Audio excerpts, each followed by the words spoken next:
Hello everyone, AIIMS BSc nursing के लिए test जो है वो स्टार्ट हो चुका है और आज हम लोग टेस्ट की फर्स्ट सीरीज़ देखने वाले हैं।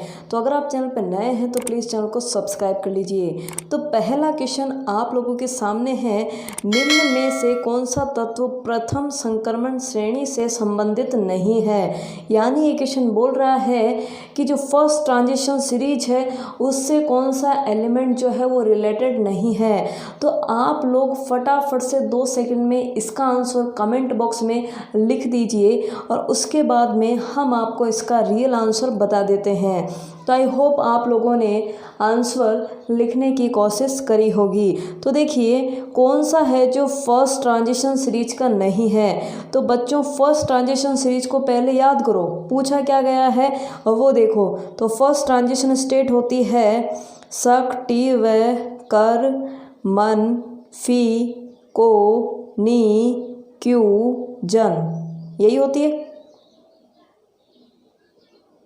ओके तो देखिए कौन सा नहीं है। तो आई होप आप लोगों को समझ में आ गया होगा। देखिए फेरस है ये रहा, वेनेडियम है ये रहा, कॉपर है ये रहा। कौन सा नहीं है, एजी यानी सिल्वर नहीं है। तो इसका मतलब आप लोगों को इस क्वेश्चन का आंसर कौन सा टिक करना था, सी ऑप्शन आप लोगों को टिक करना था। तो देखिए अभी हमारी मेंबरशिप 10 बच्चों ने ले ली है, जिसमें सिमरन है, बलजीत है, संदीप है और भी काफ़ी बच्चे हैं जिनके मुझे एग्जैक्ट नाम नहीं पता है। तो उन बच्चों को मेरा यही कहना है कि जो मैंने आज वीडियो आप लोगों को सेंड करे हैं, जो लिंक मैंने आज भेजे हैं आप लोगों को, वो आप लोगों को वीडियो एक बार देख लेना है। उसके बाद इन क्वेश्चंस को करना है, क्योंकि मेंबरशिप के अकॉर्डिंग ही ये टेस्ट चलेगा। जो आपको लेक्चर मिलेगा, जो आपको वीडियो मिलेगा, पहले उसे पढ़ना है, उसे समझना है और उसके बाद ही आप लोगों को इन क्वेश्चंस के आंसर देने हैं। तो चलिए अब हम चलते हैं सेकंड क्वेश्चन की तरफ। सेकंड क्वेश्चन है संक्रमण तत्व है। आप लोगों को बताना है बच्चों कि संक्रमण तत्व क्या होते हैं। ए ऑप्शन है, यहाँ पे देखिए ए ऑप्शन है सभी धातु, कुछ धातु, कुछ अधातु, सभी ठोस या सभी अधिक क्रियाशील। बच्चों फटाफट से इसका आप लोग आंसर दे दीजिए। तो कमेंट बॉक्स में लिखिएगा फटाफट से, और स्पेशली जो मेंबरशिप ले रखे हैं बच्चे उनको तो ये आंसर्स कमेंट बॉक्स में लिखना ही है। ओके तो देखिए संक्रमण तत्व है बच्चों, संक्रमण तत्व सभी ठोस नहीं होते हैं। ध्यान रखना आप लोग, सभी ठोस नहीं होते हैं, क्योंकि वहाँ पे एक मरकरी है जो लिक्विड फॉर्म में है। इसका मतलब सभी ठोस नहीं होते। फिर बी ऑप्शन है कुछ धातु तथा कुछ अधातु।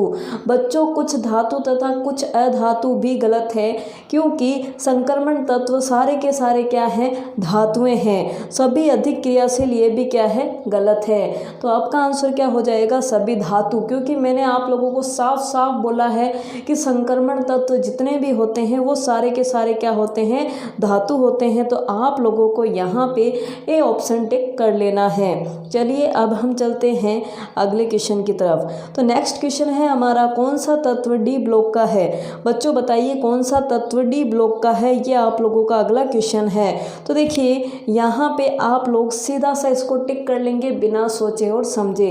फटाफट से कमेंट बॉक्स में आंसर दीजिए कि कौन सा डी ब्लॉक का है।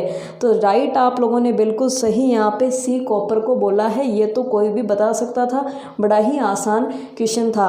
देखिए बच्चों ये जितने भी क्वेश्चन है ना, प्रीवियस ईयर क्वेश्चन से जो पीएमटी वगैरह में आए हुए हैं, यानी नीट, आजकल नीट हो गई है, पहले पीएमटी होती थी। तो मैंने क्या करा, जितने भी क्वेश्चन हैं प्रीवियस ईयर के उन सबको उठा लिया। और आप लोग एक बात नोट करना कि आपके इस एग्ज़ाम में प्रीवियस ईयर क्वेश्चन पीएमटी के जो इजी लेवल के हैं वो ही आते हैं। यानी आप लोग अगर सिर्फ और सिर्फ इन क्वेश्चंस को भी सॉल्व करते हैं तो भी आप लोगों का सिलेक्शन हो जाएगा। फिर देखिए अगला क्वेश्चन है परिवर्ती संयोजकता दर्शाता है। बच्चों बताइए sodium, magnesium, copper and aluminium, इन चारों में से परिवर्ती संयोजकता कौन दर्शाता है? तो बच्चों परिवर्ती संयोजकता जब भी नाम आए आप लोगों को क्या बोलना है? डी ब्लॉक के तत्व। ये हम आगे पढ़ेंगे पूरा डिटेल में, लेकिन आप लोगों को इतना ध्यान होना चाहिए कि डी ब्लॉक के जो एलिमेंट होते हैं वो परिवर्ती संयोजकता दर्शाते हैं। अब ऐसा क्यों होता है, क्या रीज़न है, ये सब हम आगे देख लेंगे, लेकिन इतना दिमाग में होना चाहिए कि परिवर्ती संयोजकता जो है वो डी ब्लॉक एलिमेंट दर्शाते हैं। और यहाँ पे डी ब्लॉक का तत्व कौन सा है? तो आप लोग क्या बोलेंगे? कॉपर यहाँ पे डी ब्लॉक का है। चलिए अब हम अगले क्वेश्चन की तरफ चल लेते हैं। अगला क्वेश्चन है तत्व जिसकी परमाणु संख्या 26 है वो क्या है? एक अधातु है, आयरन है, क्रिप्टन है या मैग्नीज है? बच्चों सबसे पहले आपको याद करना है 26 नंबर पे कौन आता है। तो देखिए 21 पे आता है स्कैंडियम। ओके, तो स्कैंडियम हो गया, फिर शक्ति व कर मन फी फेरस। ओके, क्या आता है? फेरस। तो देखिए 21 नंबर, 22 नंबर, 23 नंबर, 24 नंबर, 25 और 26, यानी फेरस जो है वो 26 नंबर पर आता है। और फेरस क्या होता है बच्चों? आयरन यानी लोहा। इसका मतलब आप लोगों का आंसर क्या हो गया? यहाँ पे आयरन आपका आंसर हो गया। बच्चों ऐसे ही आप लोगों को जितने भी आप लोगों के क्वेश्चन है वो इसी वे में सॉल्व करना है कि पूछ क्या रहा है अगला। चलिए आगे चलते हैं। अगला क्वेश्चन है संक्रमण तत्वों का सामान्य इलेक्ट्रॉनिक विन्यास होता है। तो बच्चों मैंने आप लोगों को जितना भी इलेक्ट्रॉनिक विन्यास है वो ऐसे करवाया है। पहले मैंने कोई भी इनर्ट गैस लिखी जो उस एलिमेंट के पहले आती है, तो मैंने आर्गन लिखा था, और फिर मैंने लिखा था 3D, और फिर मैंने लिखा था फोरस। यही चल रहा था। इसका मतलब आप लोग इस चीज़ को ऐसे समझ सकते हैं कि ये जो 4 है, ये 4 किसको डिनोट कर रहा है? N को डिनोट कर रहा है, तो N लिख दिया और S लिख दिया। अब देखिए 4 से 1 कम क्या है? 3 है। 3 क्या होता है? 4 से 1 कम वाला। इसका मतलब ये जो N है ना, इस N में से 1 घटा दो तो क्या हो जाएगा? N-1। और क्या है? ये D है, तो क्या हो गया? N-1D। ओके, तो ये आप लोगों का क्या होगा? यहाँ पे एक जनरल फंडामेंटल स्ट्रक्चर आप लोगों ने बना ली। अब बात ही आती है कि इलेक्ट्रॉन कितने भरने हैं। तो बच्चों जब हम डी ब्लॉक एलिमेंट की बात करते हैं तो डी में डी 1 to लेके 10 तक बढ़ते हैं, और NS में हम 1 to लेके 2 तक बढ़ते हैं, 1 to 2। तो ये आप लोगों का एग्जैक्ट आंसर होएगा N-1D 1 to 10 NS 1 to 2। तो ये जहाँ पे भी लिखा हुआ है वो आंसर होगा। ये नहीं है, गलत है। ये भी नहीं है, गलत है। देखिए गलत क्यों हुआ? क्योंकि देखिए एस में क्या एक ही इलेक्ट्रॉन है। ये वाला गलत क्यों हुआ? ये वाला क्योंकि यहाँ पे सिर्फ और सिर्फ डी है। ये वाला गलत क्यों हुआ? क्योंकि इसने डी में सिर्फ और सारे के सारे 10 इलेक्ट्रॉन भर दिए। नहीं, डी में कितने भरने हैं? 1 से लेके 10 इलेक्ट्रॉन, और एस में कितना भरना है? 1 से लेके 2 इलेक्ट्रॉन। इसका मतलब यहाँ पे आपका आंसर क्या हो जाएगा? सी आंसर हो जाएगा। तो आपने भी इसको सोल्व करने का सोचा होगा या कोशिश करी होगी, तो आप लोग बस एक बार मेरा मेथड देखिए कि मैंने कैसे सोल्व करा है, और उसके बाद जैसे अगली टेस्ट सीरीज आए तो उसमें आप लोगों के क्वेश्चन वैसे ही सोल्व करने हैं। आज ही क्या थी? हमारी फर्स्ट टेस्ट सीरीज थी, इसलिए मैंने आप लोगों को इतना लोड नहीं दिया है। पहले तो चैनल को सब्सक्राइब करिए और इस वीडियो को शेयर करिए, ताकि जितने भी बच्चे हैं जो चाहते हैं टेस्ट देना उनको भी ये यूज़फुल वीडियो मिल सके। अगला क्वेश्चन है निम्नलिखित में से संक्रमण तत्व है। देखिए DPMT और MPPMT में ये आया हुआ है। तो बताइए संक्रमण तत्व कौन सा है? तो आप आसानी से बता सकते हैं कि संक्रमण तत्व कौन सा है। एल्यूमिनियम नहीं है, क्योंकि ये कहाँ पे आता है बच्चों? पी ब्लॉक की तरफ आ जाता है। आर्सेनिक भी नहीं है, रुबिडियम भी नहीं है। क्या हो जाता है हमारा? निकल क्या है? एक संक्रमण तत्व है, क्योंकि हमें याद है सक्टिव कर्मन फिकोनी क्यूजन। तो यहाँ पे निकल क्या हो जाएगा? आप लोगों का बच्चों आंसर हो जाएगा। तो देखिए अब हम आगे अगले क्वेश्चन की तरफ पहुँच गए हैं। इसका आंसर आप लोग जरूर दीजिए। क्रोमियम +2 का आप लोगों को लिखना है। तो आप लोगों ने क्या लिख लिया? सबसे पहले सिंपल क्रोमियम का लिख लिया, क्योंकि आप लोगों को क्रोमियम का इलेक्ट्रॉनिक विन्यास पता है। क्या होता है बच्चों क्रोमियम का इलेक्ट्रॉनिक विन्यास? आर्गन, उसके बाद में मेरे साथ साथ बोलते रहिए, क्या होता है? 3D5, फिर क्या होता है? 4s1। ओके, सबको पता है ये? सबको पता है। चलिए ये तो क्या हो गया, क्रोमियम का हो गया सिंपल क्रोमियम। ये किसका पूछ रहा है, ये पूछ रहा है क्रोमियम +2। तो इधर क्या लिखेंगे आप लोग, क्रोमियम +2 लिखेंगे। +2 बच्चों देखिए +2 यानी 2 इलेक्ट्रॉन यहाँ से बाहर निकाल दिए। +2 का मतलब क्या है, 2 इलेक्ट्रॉन बाहर निकाल दिए। किसमें से, जो सिंपल वाला था इसमें से 2 इलेक्ट्रॉन बाहर निकाल दिए। तो 2 इलेक्ट्रॉन आप बाहर निकालिए, चलिए निकालते हैं। तो 1 इलेक्ट्रॉन तो ये बाहर चला गया, बिल्कुल सही है। 1 इलेक्ट्रॉन तो ये चला गया। अब हमें एक और इलेक्ट्रॉन निकालना है, क्योंकि हमें टोटल 2 इलेक्ट्रॉन निकालने हैं। तो एक तो आपने ये भेजा, और अब आपको इस 5 में से भी 1 इलेक्ट्रॉन भेज देना है। तो 5 में से 1 इलेक्ट्रॉन गया, तो कितना बचा यहाँ पे, 3D में सिर्फ और सिर्फ 4 ही बचा।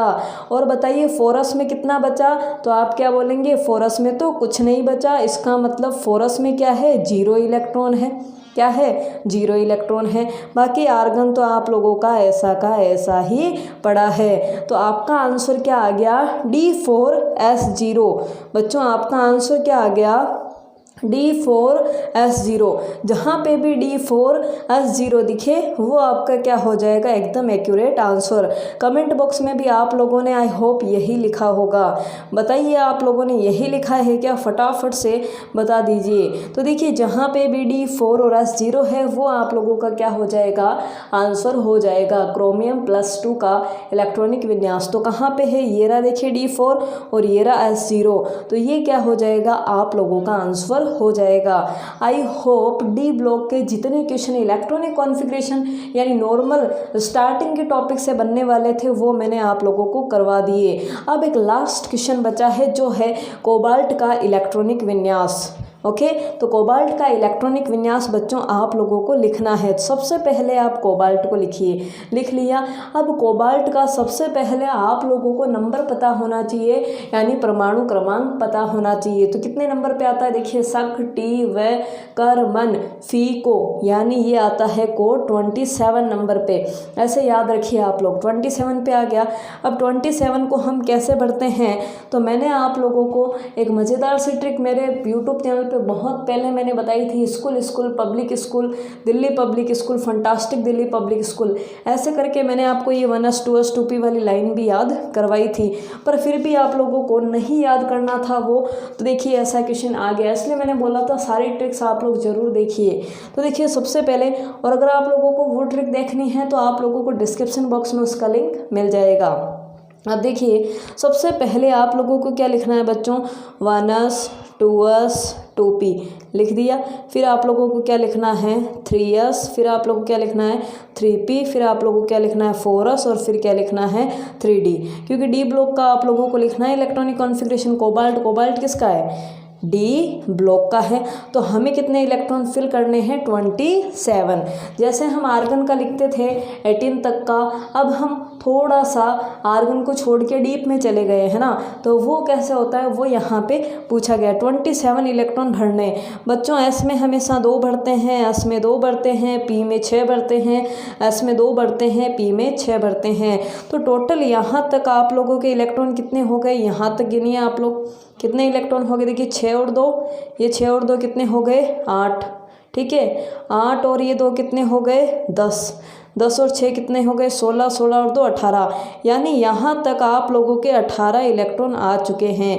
कितने आ चुके हैं बच्चों, 18 इलेक्ट्रॉन। कितने, 18। और 18 इलेक्ट्रॉन वाली इनर्ट गैस कौन सी होती है, आर्गन। इसीलिए हम यहाँ तक आर्गन लिखते थे। यहाँ तक हम इतनी देर से क्या लिखते थे, आर्गन लिखते थे। आई होप आप लोगों को समझ में आ गया होगा कि आर्गन कैसे लिखा था। आर्गन कितने नंबर पे आती है, 18 नंबर पे। और यहाँ पे भी इलेक्ट्रॉन कितने हो रहे हैं टोटल, ये कितने हो रहे हैं इलेक्ट्रॉन टोटल, 18 हो रहे हैं। चलिए 18 तो हो गए, हमें कितने पूरे करने हैं, 27। तो आगे देखिए क्या आ रहा है, एस में 2 भर दो, तो 18 और 2 कितने हो गए, 20, यानी 20 इलेक्ट्रॉन हो गए। लेकिन हमें 27 भरने हैं, यानी 7 इलेक्ट्रॉन अभी बाकी है। तो 7 के साथ हम कहाँ भर देंगे बच्चों, डी में भर देंगे। तो आपका आंसर क्या हो जाएगा, 1s2, 2s2, 2p6, 3s2, 3p6, 4s2, 3d7। आप लोगों का आंसर ये है 3d7, 4s2 आएगा लास्ट में, और ये पूरी की पूरी सीरीज है। तो आई होप आप लोगों को समझ में आ गया होगा, और आप लोग फटाफट से बताइए कौन सा ऑप्शन है ये। तो आंसर क्या था? आंसर क्या था? ये रहा 1s, 2s, 2p, 3s, 3p, ये रहा d7 और 4s 2। तो इस प्रकार से आप लोगों को इलेक्ट्रॉनिक कॉन्फ़िगरेशन के क्वेश्चन सॉल्व करने हैं। मैंने सारे के सारे क्वेश्चन आप लोगों को सॉल्व करा दिए। Thank you for watching. Channel पर नए हैं तो सब्सक्राइब जरूर करना, क्योंकि आप लोगों का एक एक सब्सक्राइबर मेरे लिए बहुत ज़्यादा कीमती है। Okay, thank you for watching.